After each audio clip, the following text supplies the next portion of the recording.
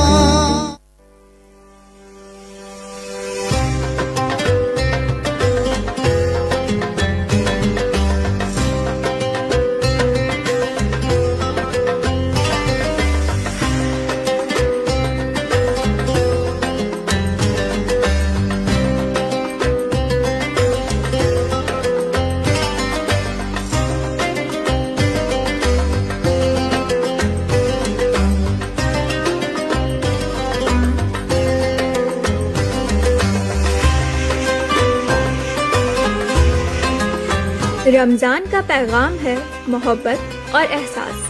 آئیے اس پیغام کو لبیک کے ساتھ آگے بڑھائیں. Introducing the all-new Unique Doll Tubular Egg Series.